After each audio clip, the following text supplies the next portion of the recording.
नमस्कार मित्रांनो, पशुसंवर्धन विभागाअंतर्गत नाविन्यपूर्ण व जिल्हास्तरीय योजना 2025-26 अंतर्गत शेळी, मेंढी, म्हैस व कुक्कुटपालनासाठी लाभार्थी अर्ज मागविण्यात येत आहे। राज्य शासनाच्या नाविन्यपूर्ण व जिल्हास्तरीय योजना 2025 ते 26 अंतर्गत ग्रामीण व शेतकरी घटकांना आर्थिकदृष्ट्या सक्षम करण्यासाठी शेळी पालन, मेंढी पालन, म्हैस पालन, कुक्कुटपालन, वराह पालन इत्यादी विविध उपजीविका आधारित प्रकल्पासाठी ऑनलाइन अर्ज करणे सुरू झाले आहे। ऑनलाइन अर्ज कसा करावा, त्यासाठी कोणकोणती कागदपत्र पाहिजेत, ऑनलाइन अर्ज सादर करण्याची शेवटची तारीख कोणती इत्यादी सर्व माहिती आजच्या या व्हिडिओ मध्ये जाणून घेणार आहोत। त्यासाठी हा व्हिडिओ शेवटपर्यंत नक्की पहा। तत्पूर्वी तुम्ही जर चॅनल वरती पहिल्यांदाच आला असाल तर चॅनलला सबस्क्राइब करून बेल नोटिफिकेशनला क्लिक करा। तर चला मग व्हिडिओ सुरू करूया। तर मित्रांनो, अर्ज करण्यासाठी आवश्यक पात्रता: 1. अर्जदाराचे वय किमान 18 वर्षे पूर्ण असावे। 2. एका आधार कार्ड नंबर सोबत 2. एका आधार कार्ड नंबर सोबत एकच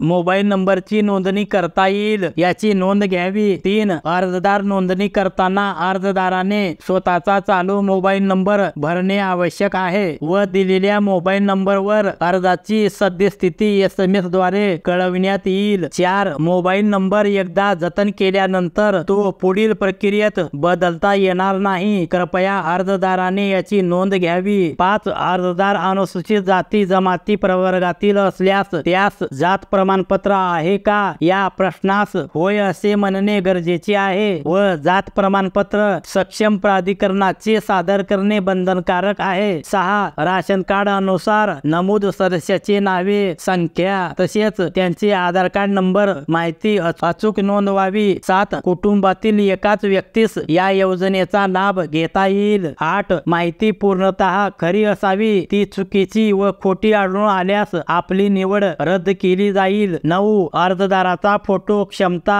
80 KB पर्यंत असावी, JPG, JPNG, PNG या प्रकारचा फोटो निवडावा। 10. अर्जदाराची स्वाक्षरी क्षमता 40 KB पर्यंत असावी, JPG, JPNG, PNG या प्रकाराचे फोटो निवडावे। तर मित्रांनो, ऑनलाइन अर्ज करण्यासाठी दिनांक 3 मे 2025 पासून तर अंतिम दिनांक 2 जून 2025 ही असणार आहे। तर मित्रांनो, अशा प्रकारे अतिशय महत्त्वपूर्ण ही माहिती आहे। जास्तीत जास्त मित्रांपर्यंत ही माहिती नक्की शेअर करा। धन्यवाद।